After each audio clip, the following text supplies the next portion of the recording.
इस दुनिया में हर व्यक्ति अपने मन से परेशान है, लेकिन चूंकि वो उसे देख नहीं पाता इसलिए दूसरे को परेशानी का कारण बताता है। तुम अपने टारगेट से बढ़कर काम करते हो, उत्साह बढ़ता है, और जब भी तुम अपने टारगेट से कम काम करते हो, उत्साह घटता है। डिसिप्लिन एक ऐसी चीज है जो कष्ट से ही आती है।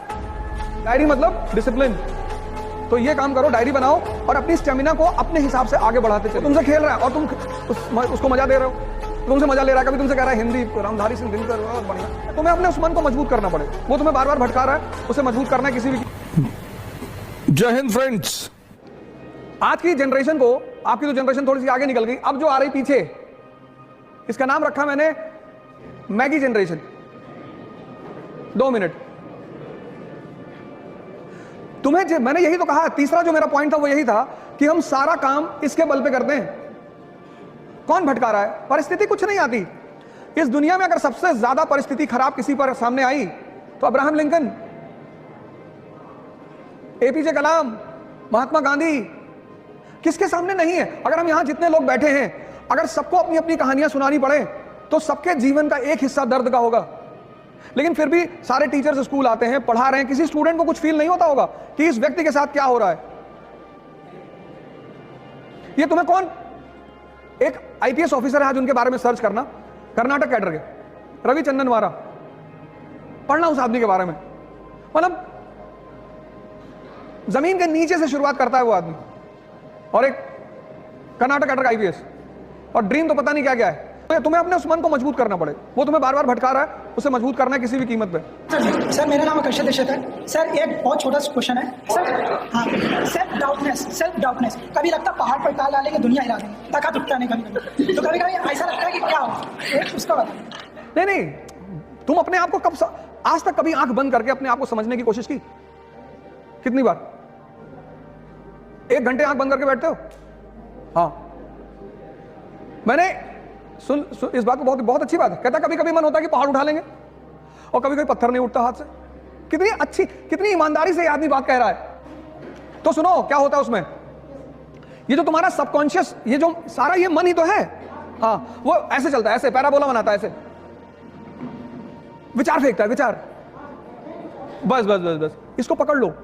कबीर ने कहा कि जो व्यक्ति अपने मन को अपना गुलाम बना लेगा, बस वही इस दुनिया पर राज करेगा। क्योंकि जैसे तुम्हें 4 बजे उठना है, अब तुम्हारी नींद खुली 4 बजे, अब इसने तुमसे क्या कहा कि 5 मिनट और।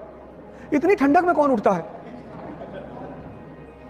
नेहरू जी 11 बजे सो के उठते थे। तुमने एक बात इसकी गौर की, जो काम इसे तुमसे कराना होता है उसके लिए बड़े अच्छे अच्छे एविडेंस देता है।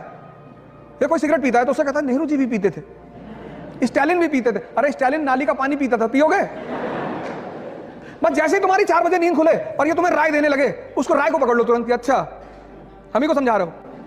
इस दुनिया में हर व्यक्ति अपने मन से परेशान है, लेकिन चूंकि वो उसे देख नहीं पाता इसलिए दूसरे को परेशानी का कारण बताता है। तो अगर तुम 4 बजे उठ सकते हो, अगर तुम अपने आप को डिसिप्लिन कर सकते हो, मतलब तुम ताकतवर आदमी हो। हाँ सर, हटा देंगे। बस धीरे धीरे करो, 1 साल लगेगा। 14 साल में भगवान राम भगवान बने थे, मतलब भगवान बनने की विधि 14 साल है, 14 साल करना पड़ेगा। 1 साल में आईएएस, तो जितना साल बढ़ा, 20 साल कर लोगे तो पता नहीं ब्रह्मांड ही तुम्हारे कब्जे में रहेगा। तो इस देश में तुम संत रविदास को सुनो, मन चंगा, मन पे बात कर रहे हैं। तुलसीदास ने क्या कहा, जाकी रही भावना जैसी। ये मन तो तुम्हें हर बार, तुम्हें शादी नहीं करने देगा। अगर 5-6 लड़कियां एक साथ खड़ी कर जाएं कि इसमें चुन लो, फिर डिस्टर्ब कर देगा तुमको कि नहीं ये नहीं। वो तुमसे खेल रहा है और तुम उसको मजा दे रहे हो, तुमसे मजा ले रहा है, कभी तुमसे कह रहा है हिंदी रामधारी सिंह दिनकर बहुत बढ़िया, और तुम दिन भर बैठ के सोच रहे हो कि हाँ यार रामधारी सिंह। यही तो मैं कह रहा हूं, डिसीजन लेना है तुरंत।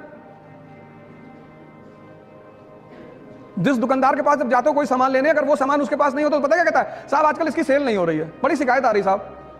आप साहब एक काम करो, आप साहब ये नया प्रोडक्ट है साहब बाजार में, बड़ा बढ़िया प्रोडक्ट है साहब। तुम उससे पूछो कि जो मैं मांग रहा हूं वो है क्या? तुम बिस्लरी की बोतल मांगे, उसके पास नहीं है, कहेगा हिमालय का पानी ले लो। मैंने पूछा बिस्लरी है, कह रहा साहब बिस्लरी के पानी में बहुत शिकायत आ रही। मैंने कहा है कि नहीं? कहा भैया बिस्लरी नहीं। तो उसको मत खेलने दो, एक डिसीजन लो, और जितना बड़ा एम्बिशन होगा उतना बड़ा खतरा होगा। खेल रहा है तुम्हारे साथ, कल से मत खेलने देना। डिसिप्लिन एक ऐसी चीज है जो कष्ट से ही आती है। जैसे बैठ के मत पढ़ो, मैंने ये डाइस ले रखी थी, मैं इस पे पढ़ता था, कम से कम 3 से 4 घंटे, 12 घंटे मत करना वरना स्पाइनल प्रॉब्लम हो जाएगी। कुछ लोग क्या करते हैं ना, अत्त मचाना शुरू कर देते हैं। बाबा रामदेव ने जब शुरू में बताना शुरू किया कि कपालभाति करने से चेहरे पे चमक आती, एक भाई साहब ने 1.25 घंटा कर लिया, किडनी पलट गई, वो 2 महीने आईसीयू में रहे। किसी भी काम की शुरुआत धीरे धीरे करो, डिसिप्लिन कष्ट से आएगा। अपने आप को कष्ट दो और अपने ऊपर नजर रखो।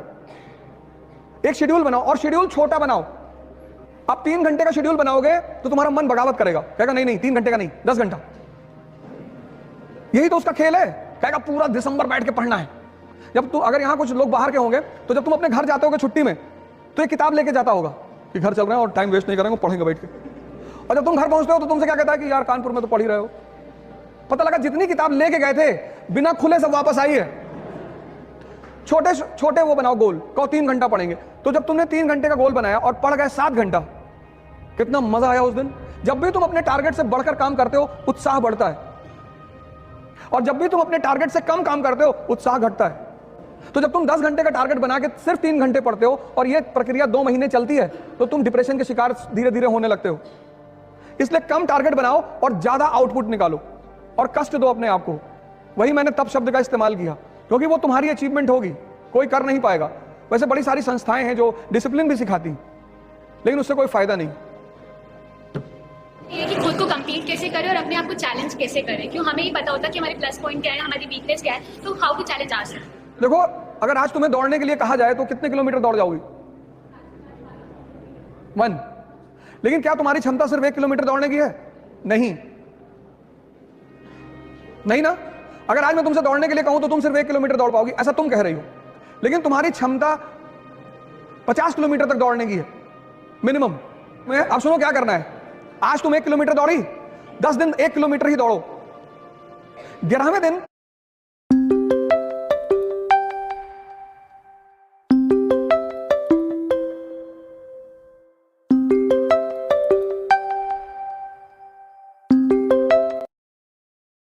तुम उसे 2 कर दो। स्टेमिना डेवलप हुआ। ऐसे जीवन में भी करना है। इस पे नजर रखने के लिए एक डायरी बगल में रखनी है। सीखने में टाइम लगता है, चाहे वो साइकिल चलाना सीखना हो और चाहे पढ़ना सीखना हो। उस टाइम तुम्हें देना ही पड़ेगा। साइकिल चला लेती हो? पहले दिन चलाने लगी थी? नहीं। जब तुम सीख जाओगी, अब तुम सीख गई तो हाथ छोड़ के भी साइकिल चला रही हो।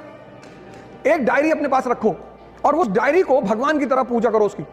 तुम्हारा शेड्यूल नहीं टूटना चाहिए। जैसे आज तुम्हें मूवी देखने जाना है तो तुम जाओ, लेकिन कल अगर तुम्हारा मूवी का शेड्यूल नहीं है तो भगवान भी अगर उतर के तुमसे कहे मूवी देखना जाना है तो तुम्हें नहीं जाना है।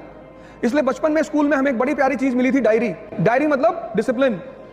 तो ये काम करो, डायरी बनाओ और अपनी स्टेमिना को अपने हिसाब से आगे बढ़ाते चली जाओ।